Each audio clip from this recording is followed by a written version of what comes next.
Have you ever found yourself caught in the grip of ego, constantly seeking validation, worrying about how others perceive you, or fighting to defend your sense of self? Have you ever wondered why, despite your best efforts, true inner peace seems so elusive? Welcome back to the channel, where today we are going to explore one of the most profound teachings in Buddhism, Bodhicitta, the mind of awakening, and how cultivating it can help us transcend the limitations of ego. In this video, we'll dive into how letting go of ego clinging and embracing Bodhicitta can lead to the development of great wisdom and lasting peace. At the core of every spiritual practice is the transformation of the self.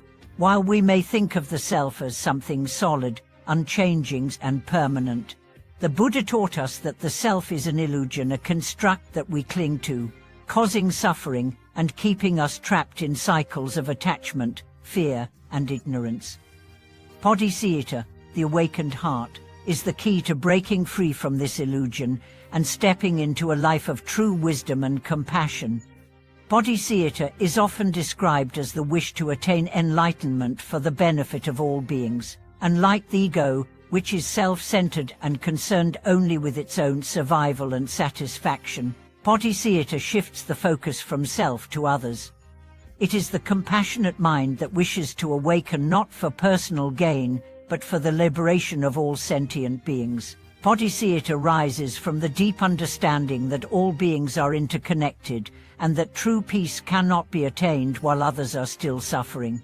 To cultivate Bodhicitta, we must first examine the nature of ego clinging. Ego is the mental construct that makes us feel separate from others, that constantly reinforces the illusion of I and mine.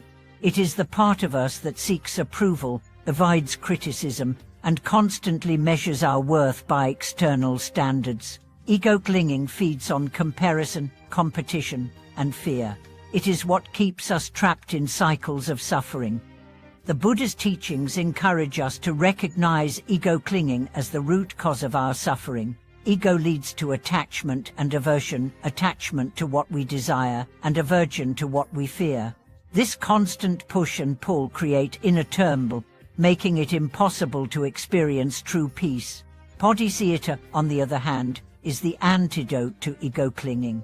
When we embrace Bodhicitta, we let go of the need to defend our sense of self, and instead, we open our hearts to the suffering of others.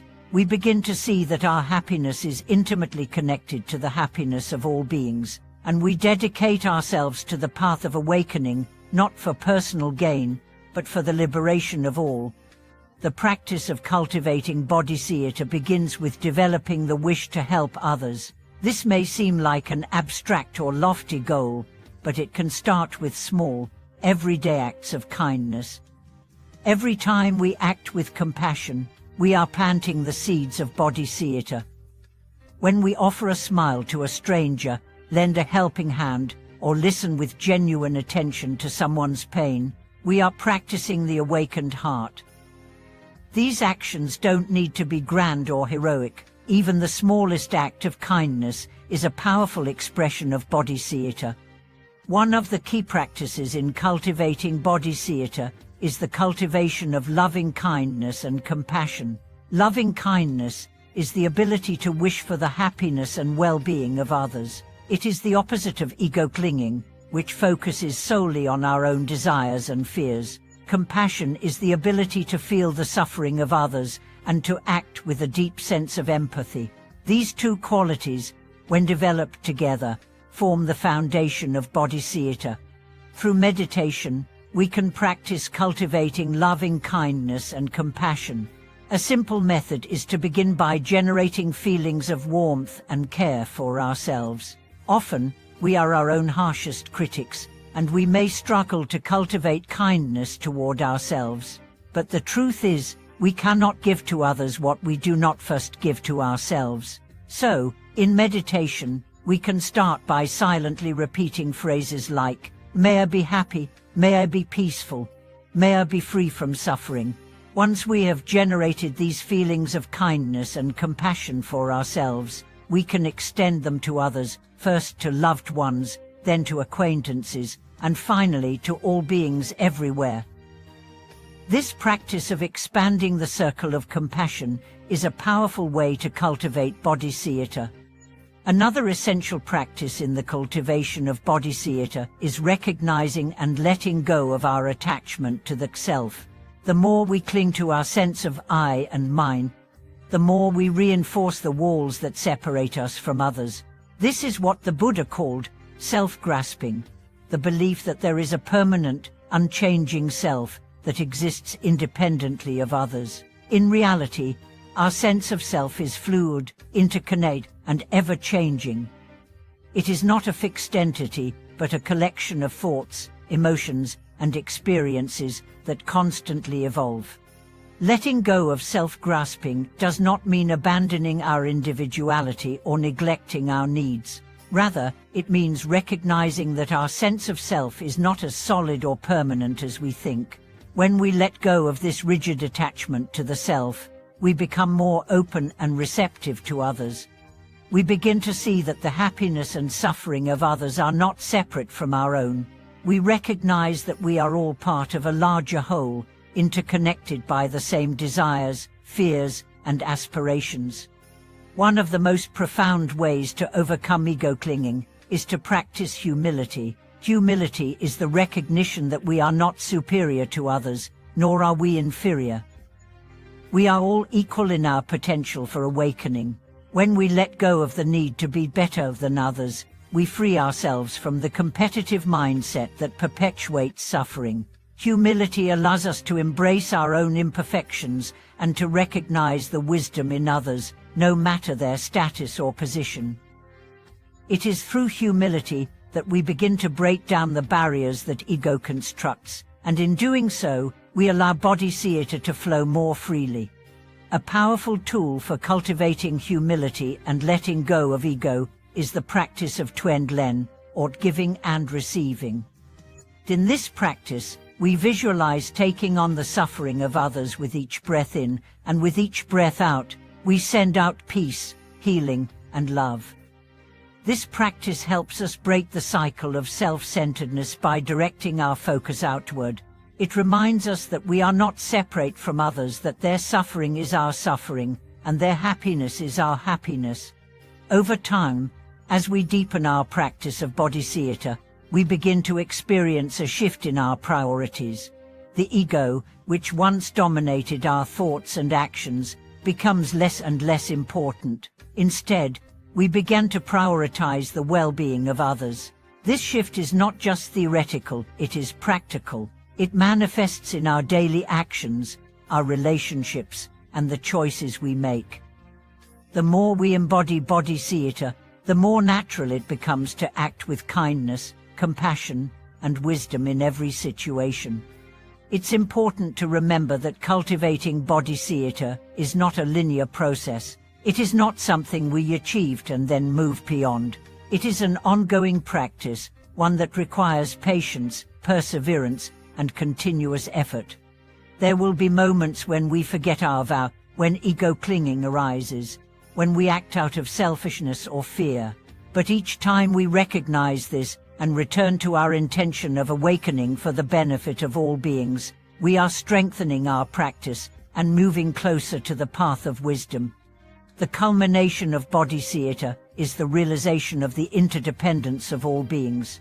When we awaken to this truth, we see that there is no self separate from others. The boundary between and you dissolves, and we experience a profound sense of unity with all that exists. This is the great wisdom, the wisdom that transcends the ego and reveals the interconnectedness of all life. In this state of realization, we no longer act from a place of fear or desire. Instead, we act from a place of clarity, compassion, and love. As we continue our exploration of Bodhicitta and the process of letting go of ego clinging, it's important to understand that the cultivation of the awakened heart is not a process that happens overnight. It requires time, patience, and a deep commitment to transformation. However, the beauty of this practice lies in its gradual nature.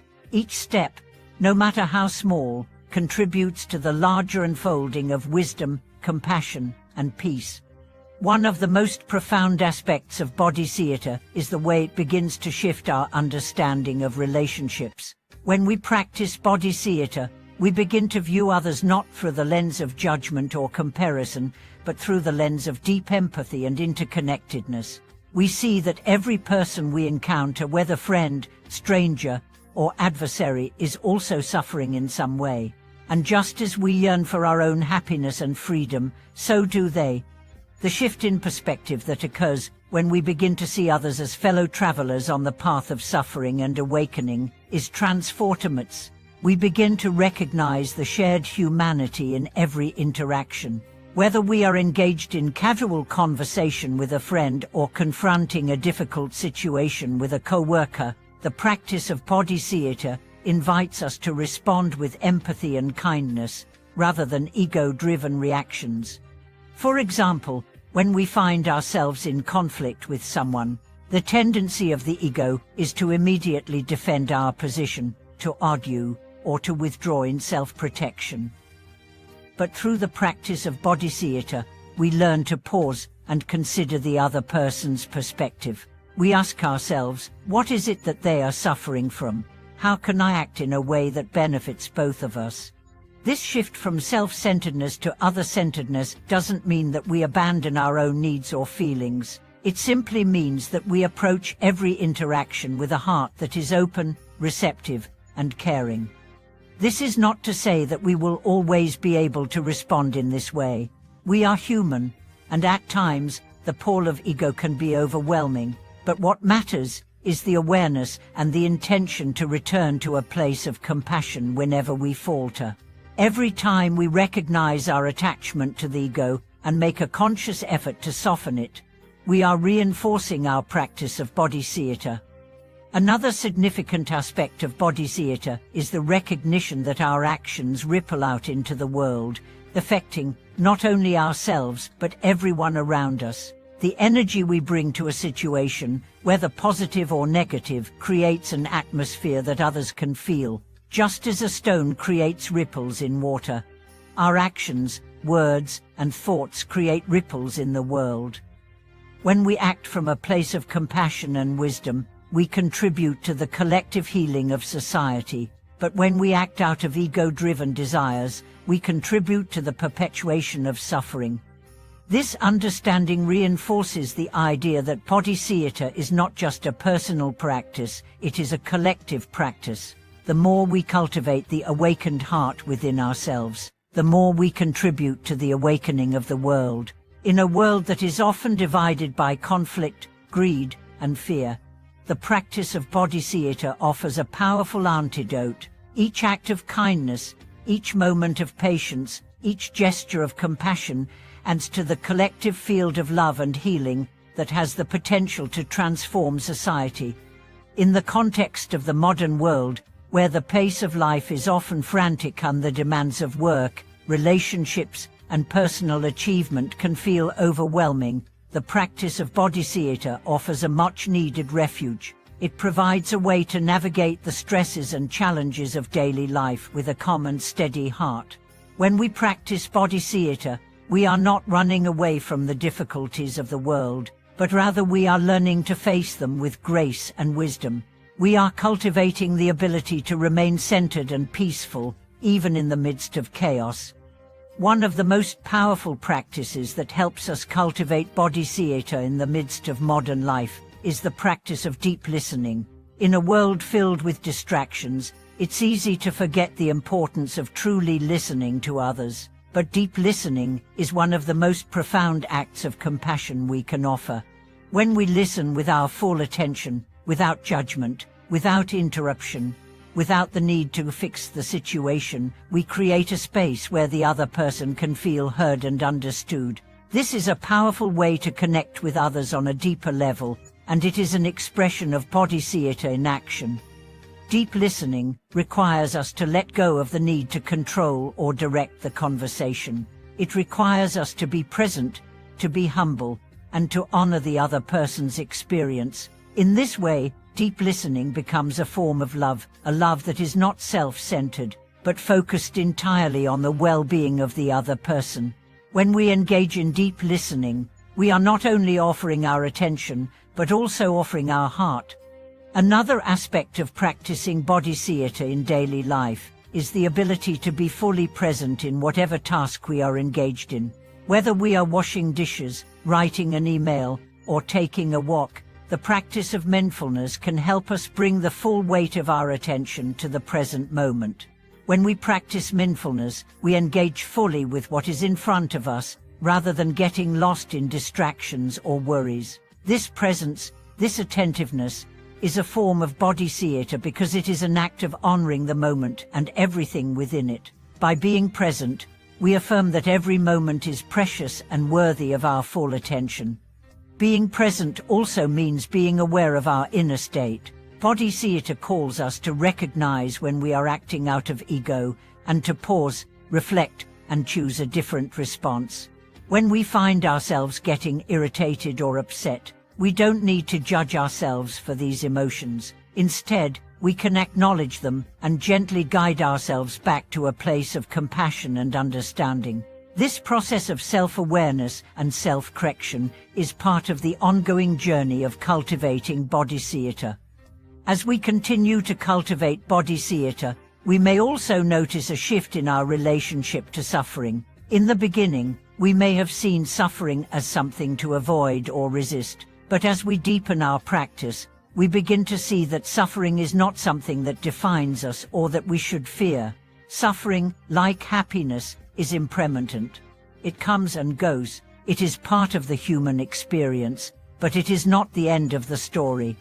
Bodhicitta teaches us to embrace suffering with compassion, to see it not as a punishment, but as an opportunity for growth. When we can approach our own suffering with understanding and kindness, we also learn to approach the suffering of others in the same way. This shift in perspective allows us to navigate the uppers and downers of life with greater resilience and equanimity. We learn that suffering does not have to define our experience. It can be transformed through compassion, understanding, and the practice of awakening. Over time, the practice of Bodhicitta brings profound transformation. It is a journey that never ends, a path that deepens with each step. As we let go of ego clinging, we begin to experience the freedom and peace that comes from living a life that is aligned with compassion, wisdom, and love. The more we practice, the more we awaken to the interconnectedness of all beings, and the more we can live our lives as expressions of Bodhicitta, acting not for ourselves, but for the benefit of all. Thank you for watching this video. May your practice of Bodhicitta guide you to great wisdom, peace, and liberation. If this video resonated with you, please like, comment, and subscribe. Share your experiences with us. How are you practicing Bodhicitta in your own life? Together, let's continue to cultivate compassion and transform the world, one small act of kindness at a time.